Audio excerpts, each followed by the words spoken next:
Shut up and sit down.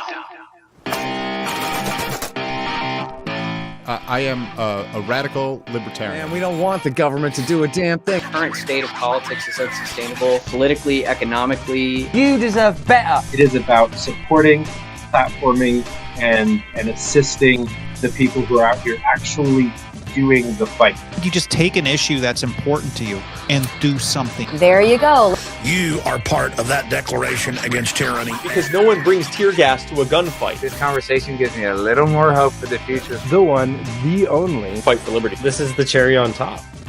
This is FSM.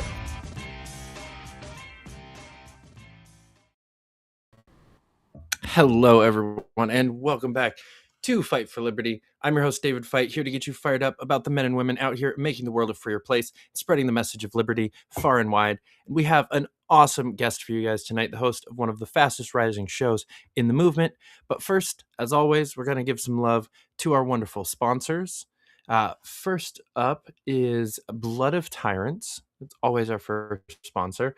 If you're looking for a nice night in while also sipping on the blood and tears of your enemies and helping take down the tyrannical state, look no further than Blood of Tyrants Wine. They have a Merlot and a Pinot Grigio. So you got the blood or the tears of tyrants, or you can get them both in a nice little gift package. It's a great Christmas present as we're coming into those times of the year. Or you can also pick up their Liquid Freedom Energy Tea. It's got 100 milligrams of caffeine, no sugar, no calories, no artificial sweeteners or flavors. It's a great pick-me-up in the afternoon. I'm usually drinking one on most shows. I don't have any with me here, sadly. I'm out. I need to get back to Texas. But without further ado, we have, as I said, a wonderful guest for you tonight. He is the host of the hottest new show on the scene, Are You Smarter Than a Politician? Mr. Free, welcome to the show. What's up, y'all? Thanks for having me. My absolute pleasure. So I always like to start off with kind of a testimonial question. So I'm curious, where did you first hear about libertarianism and what actually pulled you into the ideology? I'm going to date myself on this one. I'm old school. I am a Ron Paul guy from Ron Paul running as a libertarian. So I followed it in high school and I was interested in what he had to say. And I was, kind of already against the government and war and all of the stuff that was going on back then. So he really spoke to me. And, so I kind of dabbled in it in my 20s. And then, the older I got and the more taxes I paid, the more pissed off I got. And here I am. I dig it. So when did you get officially involved with the LP proper? So I actually have never registered as a libertarian, and in Illinois you didn't have to register as a party, and so I never registered with any party. And so when I registered in Florida as a libertarian, it was the first time I ever actually was officially a libertarian. But I've always been just part of the liberty movement. And, I've gotten much more interested in what's actually going on in the party recently. Hell yeah.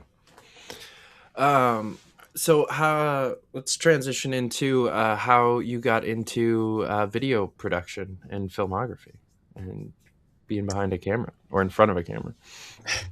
Well, it was never my intention to be in front of the camera. So that was kind of an interesting thing. I was doing spaces with the lovely Terry Batts, who I see in the chat. Hello, Terry. And we did 125 spaces leading up to the election. And I, kept getting in trouble and kept getting suspended and, all of the problems you have on social media. And my buddy Casey, who, is a prolific podcaster, he was saying to me, well, you should come on camera and stuff. And I'm like, well, but I'm totally anonymous and I keep getting in trouble and I keep getting doxxed and all of these things. And so, oh boy. Thanks, Amity. Hi, Amity. But so, I never had any intention on doing that. And then I went on his show a few times and, so I kind of put my face out there and he's like, well, you're having all these problems. Why don't you start live streaming? And so we just jumped on a live stream one night and, people liked it, and so we kept doing it. And I did probably Terry and I did like 20 episodes of like interview style type stuff. And then we hit the election. I interviewed Chase and Mike Termott and, some prominent libertarians, Ryan Woodcraft, Michael White, great people that were running great campaigns, and had a lot of fun doing that. And then the election hit, and I kind of got burnt out on actual politics and election type stuff. And that's when I segued into the game show. Fair enough. All right. Well, perfect transition. Because I love the show. By the way, we're gonna just like take a short second to be like, if you guys aren't watching this show, you should definitely check it out. Are You Smarter Than a Politician? It's like the best new show out there. The guests are awesome. The topics are great. The host is awesome. The producer, Terry's great. It's a good time. So for those who unfortunately are missing out in their life, just give like a short overview. What is Are You Smarter Than a Politician? So it's a satirical game show where we use an entertainment format to teach people about liberty issues. And so the idea is I'm the host, but I play the role of the government. And, we penalize people as the government, and we give points and we take away points based on what their answers are, and the chat actually controls the score. So that's the most fun part of it. So we get everybody involved, and the chat's very active, and we have people all across the spectrum. We have libertarians, we have, all flavors of libertarians. We have ANCAPs and anarchists and agorists, but then we also have some MAGA folks that join, and so we get a lot of different people that are interested in liberty, and so they get to score the game. And so it becomes interesting based on who the contestants are. But the whole idea is to have fun with it and to get liberty messaging out there. My favorite part is that we've, got to showcase and highlight over 100 people in the liberty movement so far. We just finished our first year, and we've done 65 episodes, something around there. Yeah. And, so we got 100 different people on, and one of my jokes is that I call it libertarian speed dating. So you get to meet like 3 different people, and you get to hear their views and their takes and their messaging on stuff. And you get to decide, like, do I want to follow them, or are they somebody I want to pay attention to? There we go. You just got points. There you go. There we go. We'll have to count that for next time you're on. Hi, Terry. Didn't mean to cut you off there, but yeah, I love the format of it. It breaks it up, and as much as I love my show and I enjoy having these conversations, it's sometimes long to get through. Like when I watch the shows back or other people's shows that are similar, to get kind of the same amount of information, even if you have like a fairly quick like candidate interview where you're going through the policy, it's still way more nuanced, and you kind of get lost in the weeds in a conversation where the quick answers, it's actually like off the top of your head still, but short and sweet and to the point, and actually, like we were talking a little bit before we went on, like you're able to learn things and actually kind of intake that. So where did the idea start off? So like I have like severe ADHD. So kind of the issues that you're talking about, like when I watch an interview, I'm like, answer the damn question, like, yeah. I know your stump speech, like the joke I always make is the Kamala one where, you'd ask her a question about the economy and she'd talk about that, she was born in a middle-class neighborhood, and on the weekends you could smell the grass getting cut. And it's like, no, answer the question. How are you going to make the economy better? Right. And so like, I want answers. Right. And there's a lot of great shows out there. Love your show. If I didn't say that, absolutely love your show. You've had great guests, lots of great information. Your point of view is amazing.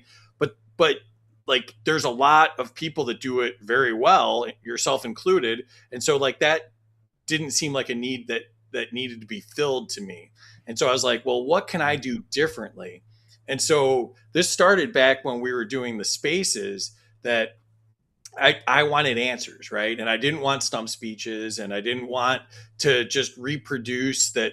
These candidates go to all 50 states and do these debates and everything, and I could give a couple of the speeches from the presidential candidates from the last round, right? Like I could pretty much do them word for word by the time they got through the state conventions. And so I was like, well, how do I get something different out of them? So when we started doing the spaces, I was like, well, what could I do differently? So I started doing, more rapid fire and different ideas. And then I had a presidential debate with Charles Belay, who's a great guy, friend of mine, Chase, another friend, and Lars Mapstead, three great guys, very interesting guys. And I'm like, how can I do something that's different than what everybody's heard? These are three people that have been out there. People have heard a ton from them. Mm-hmm. So I did basically the origin of the lightning round, where I asked them 72 questions in 11 minutes, and they had to give yes or no answers. And I was trying to put pressure on them to make decisions. And instead of just hearing their answer, I wanted you to see, are they good decision makers? Are they good under pressure? And people love that. And so I started playing with that more. And then I started, coming up with more ideas of how to do that. And then when the election was over and I was burnt out, I called, two of my closest confidants, obviously Terry and Casey. And I said to him, I'm like, all right, so here's my crazy idea. Instead of doing interviews, I want to do a game show. I'm like, tell me I'm stupid. And they're I told them the whole idea, and they're like, actually, I kind of like it. And I was like, get out of town. And so we started doing it with our friends, Joe Hanoush, Ryan Woodcraft, David Mosgrip, like the scientific libertarian.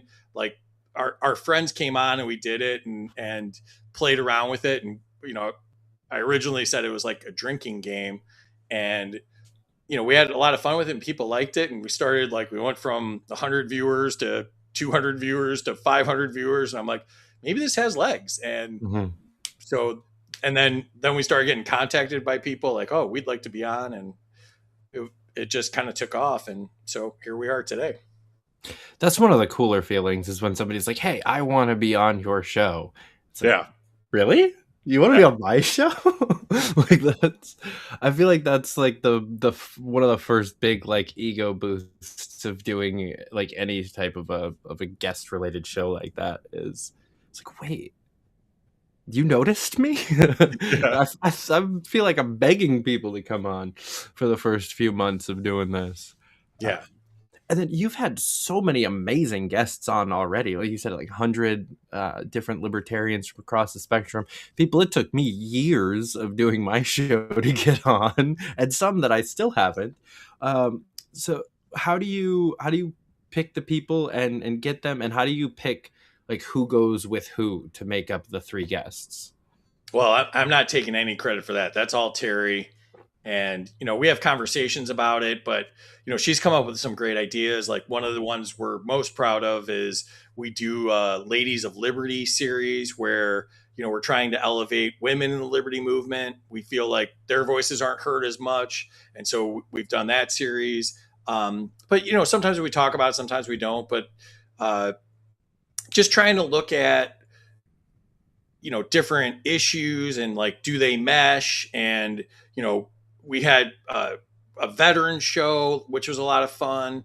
And, so we could talk about issues that, are important to veterans, but also ones that they'll have unique views on, being that they were being shot at for, a period of time and are dealing with the VA and things that are issues that we vote on. Right.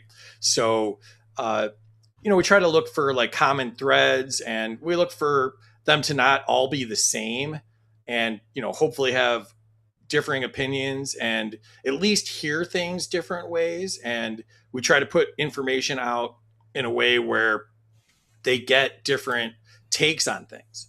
Mm-hmm. Yeah. Again, I'm going to say this too many times probably in this episode, but I really like the format and how it ends up working out. To your point earlier, it's something different than what a lot of these people are just saying over and over and over again. I have the same issue with, even though I am a debate moderator, there's so many debates every time we do a thing, especially like the presidential. I think by the end of it, Lars and Chase, because they were like the two that had participated in the most, debated each other. I think we figured out the number was like 57 times. Yeah. In a year and a half, and it's just like, why are we doing this? And so, not to like shit on certain podcasts or state parties or anything, but some of them were just not good. It's like a state party that's a smaller party. They're putting on like a little convention, like a VFW or something, with just like three dudes standing in a corner holding microphones with like the most boring moderator you've ever seen, just reading a bunch of submitted questions from everybody in the room. And they're all the same questions that they answered 2 weeks ago at the other state convention. And everybody watched that live stream anyway. So why are we doing this? Right. I always try to get mine in like way early, as kind of like a first look at the candidates when I can. Like I'm doing the chair debate in just a couple of days. It'll be the first time that they're squaring off against each other.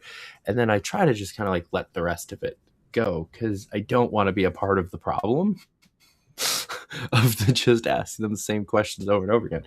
So I think it's a fun way to break that up, and you can still use it as sort of a replacement for a debate when these kinds of things come on. Like, you can have the three top chair candidates come on for an episode, but it'll be significantly different than anything else that they're doing. And it's fun.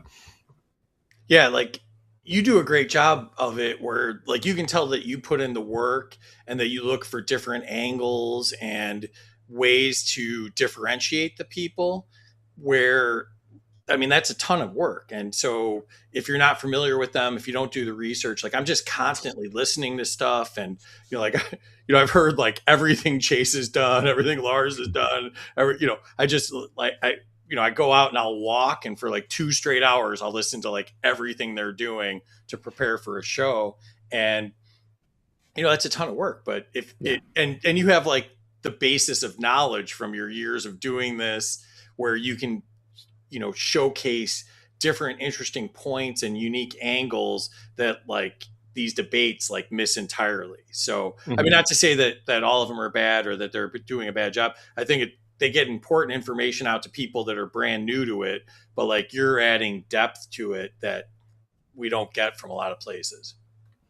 Yeah, I would very much like to, so tangent here, but I would very much like to see the 28 primary cycle be a little bit cleaner, and have like a few conventions kind of agree to be the ones hosting the debates, and then actually have it be more like the debates from the major parties, where there's polling involved, there's qualifying, and then there's like an actual production put on, because some of these state parties do a great job, and they've got like an actual production being put on. Get our presidential candidates up on those stages with lights and a good camera, and let's showcase our candidates. What we don't need is like a grainy, dimly lit VFW hall videos, hours and hours and hours of that being the most recent videos of our candidates once they win the nomination. It's like when Chase got the nomination, you go back and look at what he's done. And again, not to shit on Chase or anything like that, but half of the last 30 videos are him just standing in the corner of a like meeting room in a hotel. It's like, that's not what we want to be showcasing. Let's do it well a few times, make sure all the questions get asked, and the other state conventions can do something else that's actually more fun, like a live episode of Are You Smarter Than a Politician?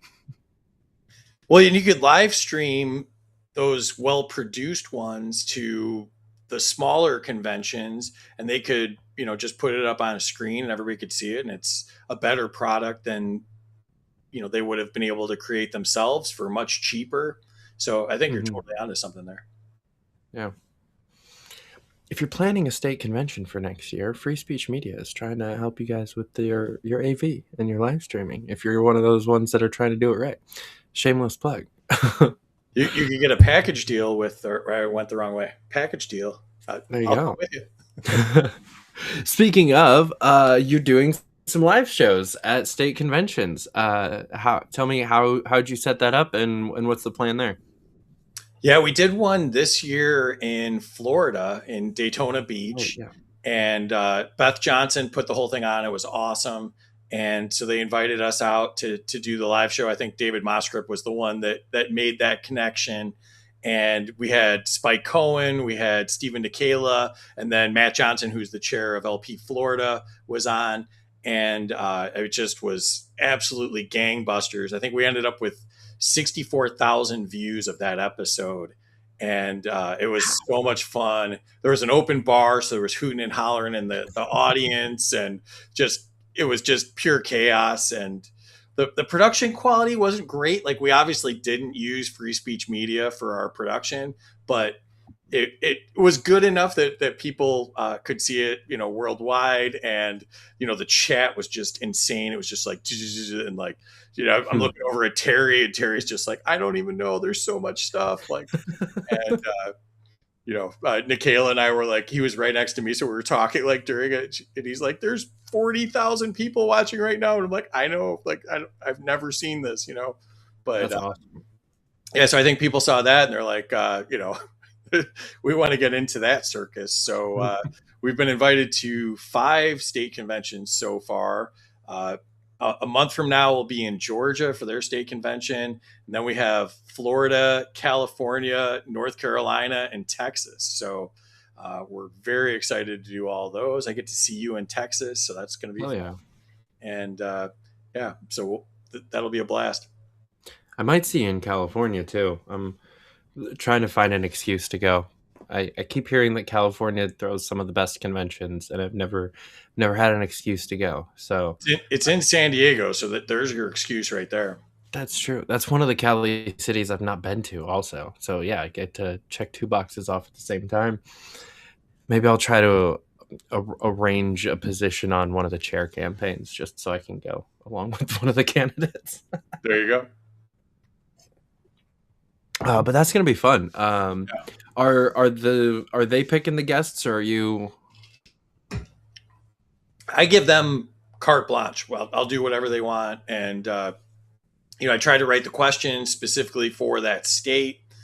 So we did a lot of Florida centric stuff, like what issues are big in Florida, and the whole idea is to educate people. So the one we did in Florida. We had Nikayla, who's the chair of the party. We had Spike Cohen, who, ran for vice president in 2020. And then we had Matt Johnson, who's the chair of LP Florida. So I gave them all different questions, like kind of in their sweet spot, like where they can talk about the stuff that's important to them, their passions and areas they have the most knowledge on.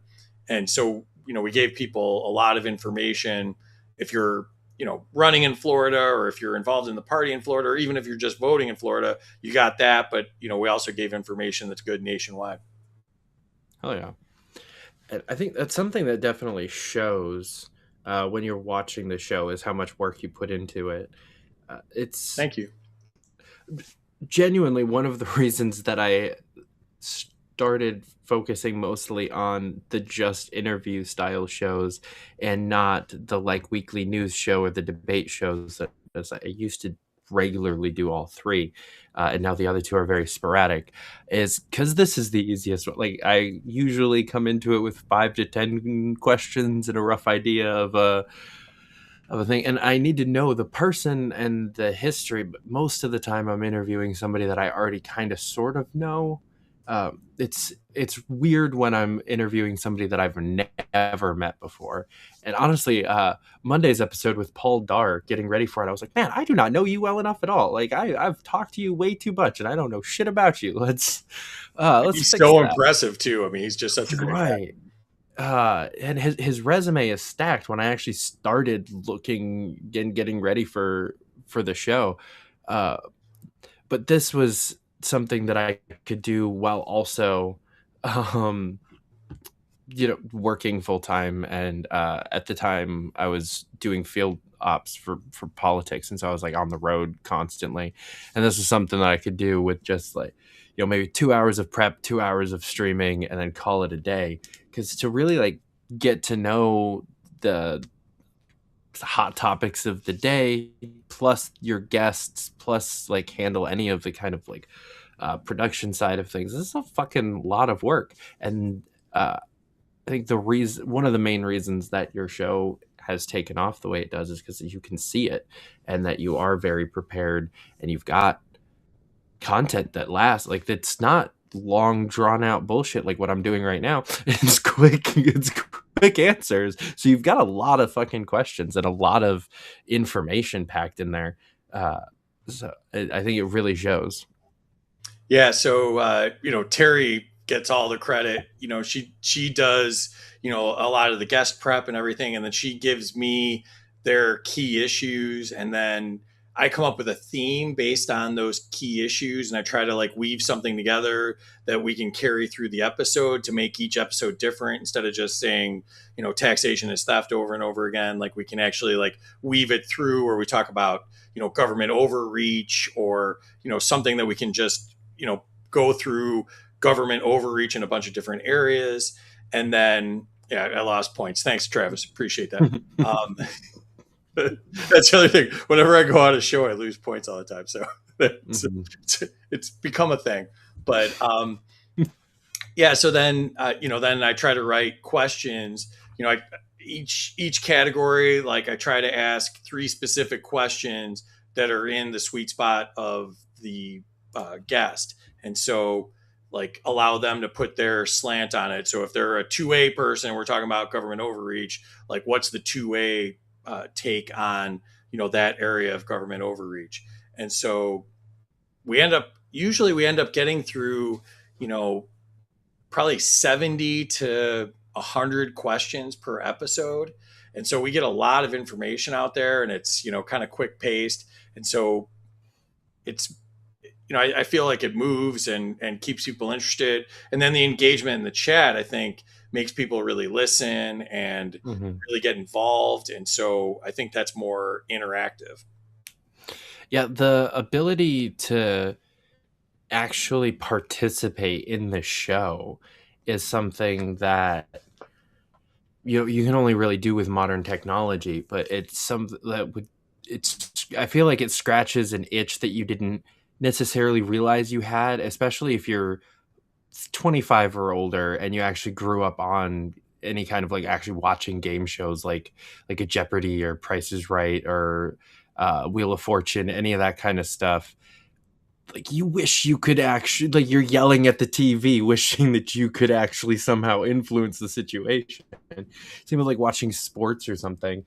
Where this, you do get a say, and your comments do get read most of the time. And I'm sure as the viewership picks up, you're going to have to pick and choose who actually gets responded to, which will probably also be a Terry job, because everything's a Terry job. But she does that now. She's the one that curates the chat. And so she stars them for me, and I just read whatever she picks for me. Oh, nice. That is helpful. And then also being able to keep track of the points and everything is an insane level of work that she does while you guys are going. But getting to actually have that interaction, I think, makes me enjoy the show more than most shows. That's for sure. Because I feel like it also, if you're watching a podcast, like you're saying, you're just like, also do that same thing. It's like, answer the fucking question, or like, no, you missed this thing. You gave 95% of the answer and you forgot like the one key thing that drives it home. What the fuck is wrong with you? You can actually throw that in the chat, and maybe the people watching will get that extra little snippet and, oh yeah, and finish learning the thing if the guest left something off. And that's another teaching tool, right? So when people get their input from the chat, a lot of times they're adding something like, oh, did you see what happened today? Or, oh, that's really bad in California. They're adding stuff that adds depth to what we're talking about. And so instead of just hearing 3 opinions, sometimes you're hearing 6, 10, whatever. And it makes it so much more interesting. Yeah. So let's talk more about the kind of psychology aspect of this with the teaching through entertainment, as you've put it a few times. I love that as an idea, and I think you're doing a good job with how you have it framed, teaching both the audience, and I think you're also kind of teaching the guests how to do it better. It's definitely like some good practice for something that we don't really get that much practice in.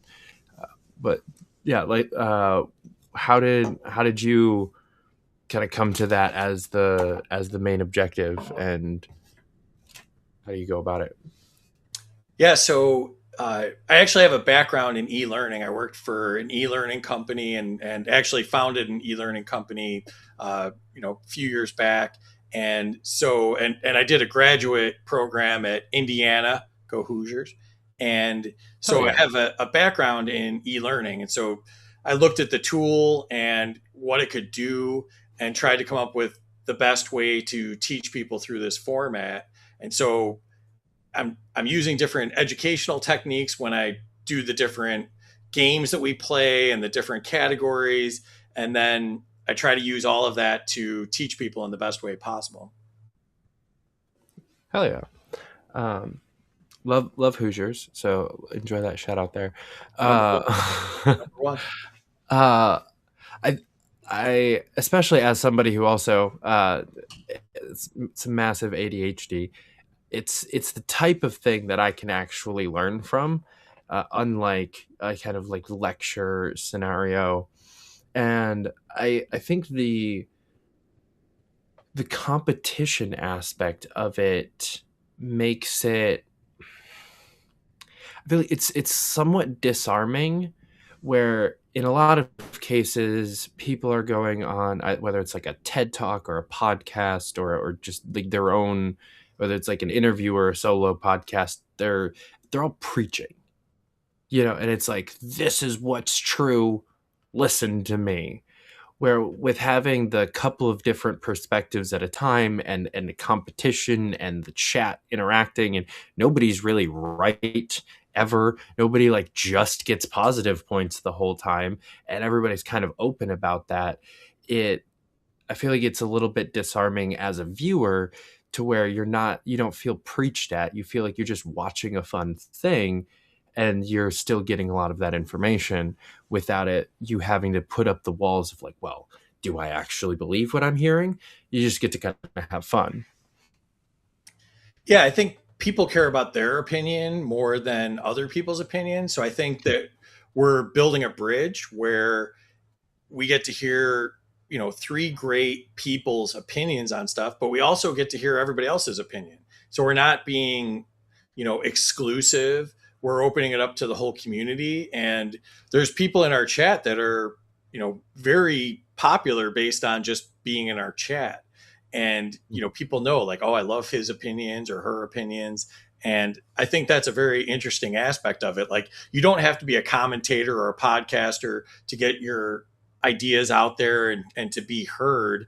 It's another format that allows people to share their opinions while maybe they're doing something else, and they get heard as well.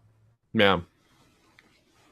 One thing that I've always kind of strived for in some of the like spin-off shows that we've had on Free Speech Media, and just as a network in general, my end goal is to be producing content that is a cross between, the modern kind of podcast social media style, like alternative media that is popular now, mixed with like that early 2000s like CBS programming, just that super like homey, natural feeling. You've got like your top 5 at 5 news, where it's just these two people, a little bit of comedy but still fairly serious. But then you've also got like the sitcoms and the game shows, and then the like nighttime talk shows, which is kind of what I've always pictured this be filling the gap of, is like the late show or something.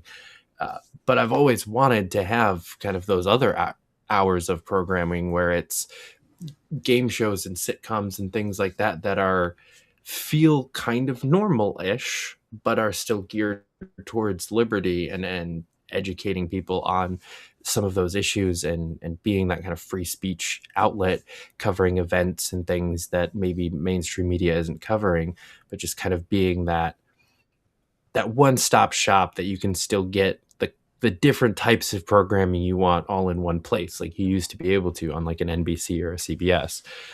So when I saw your show, I was like, oh my God, this is like exactly the kind of shit that I've wanted to see more of. This is awesome. Because you can just sit it as a family and watch it on TV. Like it's The Price is Right or Jeopardy. And it's, but you're going to learn not just random fucking facts like Jeopardy. You're going to learn about liberty and freedom. It's great. Yeah. And, John Wooden said, until they've learned, we haven't taught. And so I think it's our responsibility as, content creators to figure out the best way to reach people. And so, like I said earlier, I'm trying to fill a certain niche where, maybe they don't want like the doom and gloom of some of the other shows or, the interview style or whatever it is. Like it's an accessible point to come in. And, the way I look at myself is like, there are a lot of great thinkers out there, both in the Libertarian Party and in the Liberty Movement, and they're doing great jobs. So I don't need to fill that niche. I just need to make that connection where when somebody comes in and they want to know more about the anti-war movement, I can hand them off to the Scott Hortons and the Dave DeCamps and, antiwar.com. Or if they want to learn more about 2A, they can go to, Maj or, I can hand them off to those people. I don't have to be an expert in all those things. I don't have to like do deep dives in those things. I can just be the guy that's, holding the flap open to the tent and saying, come on in. There's lots of cool people, come have some fun with us. Come have some drinks. We're great people. And that's quite frankly, that's my favorite part about this is there's so many great people in the movement. Like when we have you on the show or, lots of people, I log in, I'm like, this is fucking awesome. Like, this is so cool. Like I get to hang out with these guys tonight. It's going to be such a blast. I can't wait to introduce them to my other friends. And, I'm so psyched. And, it's just, that's what I want to do. I want to make those connections. I want to bring people in. I want them to feel welcome and included and their voices heard. And I think that's how we grow the Liberty Movement. Mm-hmm. Man, that sounds like there was a very short-lived show on. I don't even know if this was on FSM or if this was before I joined the network. There was a show called Fite and Friends that was just like it was usually like me and three guests, or there was like four people that were cycle through being co-hosts, and then usually like another two guests. So it was a total of like 4 or 5 of us just round table show once a week. That was awesome. And the entire point of it was like, hey, you two don't know each other. You guys should know each other. Let's fucking hang out for an hour. And it was a lot of fun, but it just kind of fell flat. And all of the co-hosts had different things happen all at once. And it just kind of didn't last, but it was a blast to just be like, hey, let's talk about you guys like a lot of the same things, but you don't know each other. Let's make sure that you guys know each other. And the cool thing started a whole bunch of drama accidentally that way, but that's what's up. Well, and the cool thing is when you do stuff like that, like these things take on a life of their own, right? And so like we had no idea what we were doing and where it would end up. And, we just put in the work and, tried to do the thing that we thought was best. And this is where it's at now. We're very happy about it. But like one of the great moments for us was we did a 2A show and we had Maj on and Eric Blanford, and Eric's like huge on social media. He's got like 3 million followers on YouTube, like sponsors, the whole deal, and absolutely great guy. And he said to Maj after the show, he's like, hey man, if you don't mind, I'm going to make a few calls on your behalf and see if I can get you some discounts on, ammo and, the different stuff you need to run your program. And Maj was like, that would be amazing, right? Like if we could bring Maj's costs down, like that would be great. And, we've even done some other stuff where like we raised money for Maj and, other people that come on, like we push their fundraisers. And so we're trying to do everything we can with what, our amazing communities providing to highlight people and say, like, if you want, if you got some spare money, like, give it to Maj. He's doing all this great work. And so we're trying to make those connections, but sometimes those connections are even just among the contestants. That's dope. Who's the coolest guest you've had on so far? Besides or like you? the most like the most like what's the word, like starstruck you've been by a guest? Well, I'm probably supposed to say Amity here, but that's probably an obvious answer. Well, But there's a difference between love struck and starstruck. Okay. Okay. I'm a huge Chase fan, so Chase is always a great guest, and he's been so generous with his time, and he's so good at this stuff. And like back to kind of like we were talking about with the debates and stuff, like he's so good. Like I think he came off as too professional in some of those debates. Thank you, Amity. I think he came off as too professional, and like so I've had a really good time like showing people the Chase that you and I know, the cool guy Chase, the fun guy Chase. So like that's been a lot of fun. Having Scott Horton on was really cool. I'm a big fan of everything Libertarian Institute and antiwar.com, all of their work. It's just, I'm a very curious person by nature, and I love asking questions, which makes this kind of uncomfortable for me being on the other side of it. But I just love the ability to just ask people questions. And I feel very fortunate that somehow I lucked into doing this, and I get to like bring people on and pick their brains and hear great takes from different points of view and even different parts of the liberty movement that I might not even agree with. Just hearing like, what are they thinking about? Like, especially as someone that's trying to get the word out there, I also want to hear the bad opinions, right? Like we had one where somebody said they thought it was okay to like kick in the door of a church and raid it for an ICE raid. And I'm like, holy shit, we're dealing with that. Like we're that far gone. Like those are the people in the MAGA movement that we're trying to reach, that we need to bring them back from, you can go into a house of worship to enforce that somebody didn't fill out the right paperwork for something. Like, okay, now I know we're dealing with that. And like that shaped the way I write questions to this day. Yeah, that's a wild take. Can't say I agree to that one at all. Amity put Spike on there. Spike's Spike's kind of lame. Spike's amazing. Spike's amazing. Funny Spike story. So in the Florida show, he went on this long tangent about how a bill gets made and tied it to when a mommy loves a daddy, and it just completely went off the rails. It was freaking hilarious. So my son went with me to Freedom Fest and did the college track for Freedom Fest, and Spike was one of the speakers. And so my son laid in wait, and during the Q&A, he raised his hand and he said, "So Spike, how does a bill get made?" And he made eye contact with my son. And he goes, "Oh, wait a second, that's Freeze Kid." And so that's fantastic. God, I love that man. Paul Dar one time also said that my show was okay. So that was a huge highlight for me. So I'd like to give a shout out to Paul on that, who I highly complimented earlier as one of the most hardworking people I've ever met and doing amazing stuff for the party. I want to be Spike Cohen when I grow up. That's like my life goal.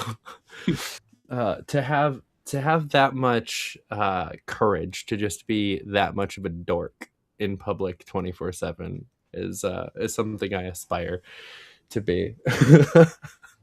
I don't think he's dorky at all. I think he's just an amazing messenger and just so well put together and meets people where they're at, hears their point of view, and then just delivers great messaging over and over and over again, so consistently, so professionally. I can't say enough nice stuff about him. We have so many great people. Like I just mentioned Paul again. I think Stephen Nikala is just amazing. Like there are just so many people out there. Ryan Woodcraft, Michael White, just so many amazing people that just like I could listen to them for hours. I could ask them questions for hours, and I'm very fortunate I've been able to do that.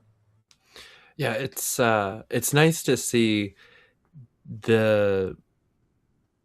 I feel like the public speaking ability and like education and like quality is ticking up over the last few years, and we lost kind of a lot of institutional knowledge like about a decade ago when the party came into this new era of infighting again, and we're starting to see those like Michael White, like you're saying, like I've never seen a bad interview with him. He kills it every freaking time. We've got like Larry Sharp up here in New York, who, again, like is always concise, always able to answer almost every question that's thrown at him. I like to say that Larry has a solution for literally every government problem, which is just an amazing way to be. Yeah, I'm gonna kick myself afterwards because there's so many people that out of the 100, like Larry would be another one. He's been on multiple times. We like to joke that he answers everyone's questions because he's just got so much knowledge, and there's so many people. Like Maj is another one. Just like you can just sit and listen to Maj forever. Like just so many great people have been on the show. I'm just very, very fortunate.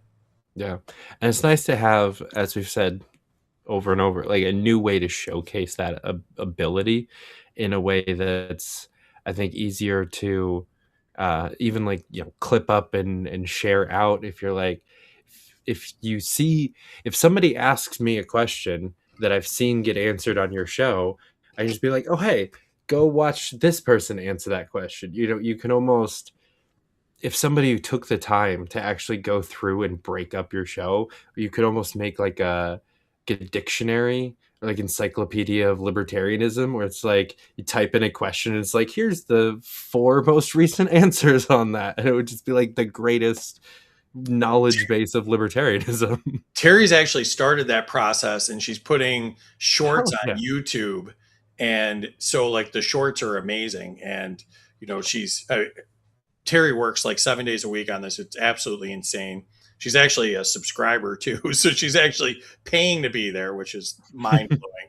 But like she puts in so much good work, and she has a background in education as well, so she knows what to look for. And and she has, being part of the liberty movement, but not a libertarian. She has a unique point of view on all of this, and like she knows what's reaching people and like what's a different take that she hasn't heard before. And she's heard a lot of it at this point. Like we did, hundreds of hours of spaces, and now we've done hundreds of hours of this show. And so she's heard a ton of it. So she's breaking those up into shorts. So if you go to our YouTube at Freedom Uncut, you can see those shorts. And we're trying to get subscribers too. So please subscribe to us on YouTube. Apparently they're not pushing us at all. So that's slowly but surely. Our X numbers are way bigger than our YouTube numbers, which is insane. Same, by a lot. On this show, even more so. I'm watching the fucking ticker go up because LP National shared the show out about 10 minutes in. So I'm like, nice. Okay. I usually try to watch yours on YouTube because I like, if I'm gonna chat, that's my favorite one to be on for the like chat interface. Is Twitter's is kind of annoying for me. Or if I know that somebody's on Rumble, I'll usually try to go over there because they pay out better than the other ones for the most part, depending on whether or not you're like actually even monetized on YouTube, because that's hard to do nowadays. Yeah, we're not monetized on YouTube or Rumble, but we are on X. So, but you don't get any credit for live streaming on X, so we don't make any money off of doing the show. So, really, yeah, that's weird. Yeah, it's crazy. So, but yeah, I do the same thing. Like I try to like repost and go in and at least hit the like button on the other ones, and so while I'm watching, I usually chat via X because that's where like my friends will be. Because like that's where my audience is. So, but but like I'll go in and like at least hit the like and maybe try to post once from the other ones to try to help my buddies get a boost, you know? Yeah. Speaking of which, if you guys are on X and you guys are chatting, I can't see it. So go over to Rumble or YouTube if you actually want to have me to be able to see what you're saying. I appreciate you watching on X, but if you're trying to chat, we're not seeing it. So just random, just about you kind of questions as we get towards the end here. What are some of the issues, if it was you were the guest on your own show, what are some of the top issues that you would want to talk about? Well, that's the nice thing about writing the questions is we usually talk about stuff I want to talk about for the most part. But yeah, I'm very much anti-war. I'm already against the war in Venezuela. And, I get to make quips about that. I've been talking about, the war on fentanyl and jokes about that. And I'm against the surveillance state. I don't think people realize how bad the surveillance state has gotten. Facial recognition, biometric tracking. We talk about that a lot. Definitely 2A, 1A stuff. I'm pro liberty. I'm very much into localism. I'm kind of agorist adjacent. I'm not like the agorists don't think I'm an agorist, so I'll accept that. But I'm definitely interested in localism, and I talk about agorism, and I try to make people realize that local is where they can have the most impact.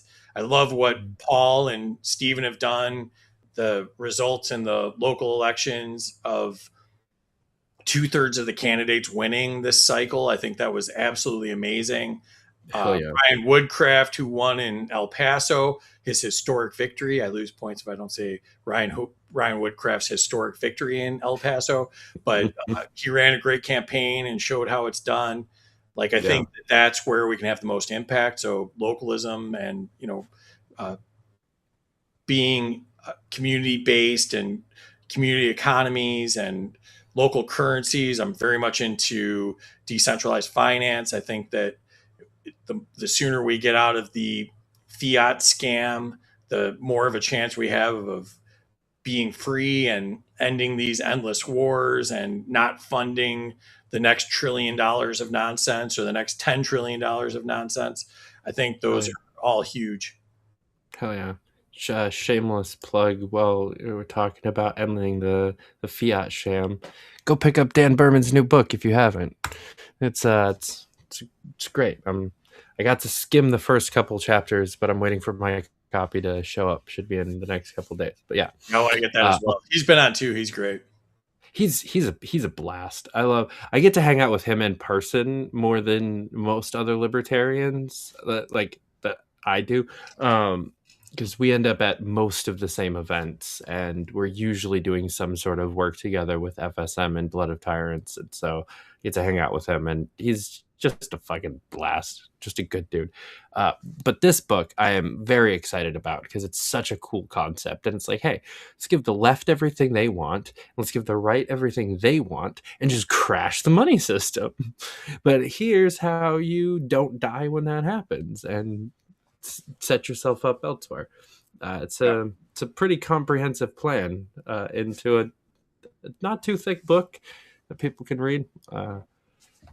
Always love giving a shout out to Berman when I can. Great dude.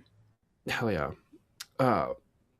Crypto is another thing that's really fun, and I think important to try to educate people on, but there's a lot of resistance to it. So it's one of those things that it's gonna take just trickling it into conversation here and there and just trying to normalize it by beating people over the head with it, I think is what it's gonna take.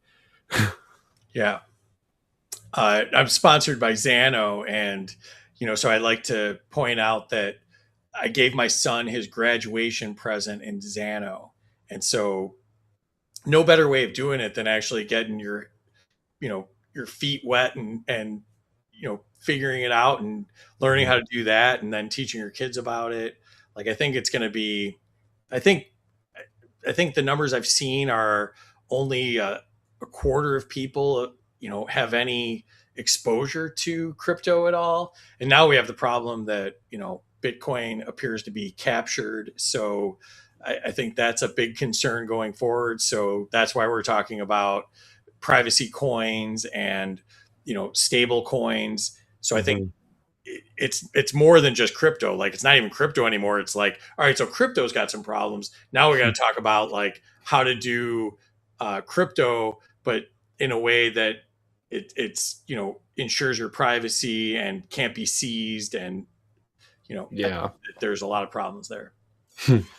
Yeah, I have to say I kind of saw that trend coming. It's that was my hesitation with crypto early on, was like, this seems good, but give it 5 years and I bet the libertarians are going to be pissed about something. Like, I know Bitcoin's not going to be the end all be all that we actually end up flocking to. So I'm going to give it a couple of years and see what the people smarter than me say about why this is wrong, because I don't know why it's wrong, but I'm sure somebody's got a problem with it. Yeah, and that's why I like doing the one of the reasons I like doing the show is we were able to have, Aaron Day on, and Joel Valenzuela, and Zach Kaiser. We did a whole show about crypto and privacy coins and stable coins. And, I got to ask them, 70 plus questions, all about how does this affect our daily lives, and why should people be interested in this, and why should people learn more? And so it wasn't just stump speeches about why do crypto. It was like depth to it, and where are the problems and what do we need to be aware of. And I learned a bunch doing it. I must have missed that episode. I'm gonna have to go back and watch that, because that's something I need educated on. So again, a great way to learn things is by watching your show. Yeah, definitely gonna have to go check that episode out. Aaron is really cool. I've had him on a few times, and he's a great guest and just a massive wealth of knowledge on so many different things. It kind of is mind-boggling every time I hear him talk, because I'm like, I thought I knew everything he had to say, and now he's got like a whole new 2 hours. I'm like, okay, let's go. I was mentioning that my son was at Freedom Fest and Aaron was there, and I said to Aaron, I'm like, this is probably a crazy question, but if I bring my son over here, will you give him like your 2 minutes or 5 minutes on what he should be thinking about as a college student? And it was just absolutely amazing. I should have recorded it, but like, I just stood there, just soaked it all in as well. But yeah, he's just such an amazing guy. So smart. His outreach and all the stuff he's doing is just amazing. Yeah. You can tell when a show is two interviewers talking to each other, because I think we've spent probably 2/3 of this show talking about people that aren't either of us. The other third talking about you in the show. But it's great. I love shows where we get to spend most of the time just shouting out other people and giving praise where it's due. It's great. Before we wrap up and I let you go, tell people when your next show is and who's on, if you know that, where to find you, what all the channels are, and why they should watch the next show. Yeah, so our last show of the year is Friday, and we have Rob Yates, who is running for the chair of the Libertarian Party, just ran a great campaign for mayor of Charlotte. We also have Jacob Winograd, who's a good friend. He does biblical anarchy, and he's part of the Libertarian Christian Institute. They do amazing stuff. I was just on his show, had a really good time doing that. And we have Jack Danger, who does the Secret America podcast and kind of has a different opinion than us on some of this stuff, but is very passionate and, does a great job of getting information out there. And so he's, kind of like the curveball in the crew on Friday. So that'll make it interesting. So we're going to finish the year with a big bang, and, great job by Terry putting that show together. It's going to be really cool. And, yeah, you can find me on X at Smarter Game Show. And we're on YouTube and Rumble at Freedom Uncut. You might have to scroll through some George Michael's videos to find ours, because apparently he had a live show called that. But it's if you just go to youtube.com/@freedom uncut, you can skip that whole process. But yeah, so that's where we're at with that. Nice. And guys, definitely go check out the show. It's great. That sounds like an awesome episode, by the way. I've got Rob and Jacob both coming on within the next like month and a half on here. And Jack is really cool. Amity that'll too, be fun. right? I do have Amity's coming on in what is that, like about a month? Yeah, a month. So yeah, it's Ryan Ralston is on the 7th, then Jacob Winograd, then Amity, then Mike Shaner, Kelly Patrick, and Larry Sharp. Wow. It's the lineup coming out of this year and then into next year is we're coming back strong after the hiatus. I'm excited.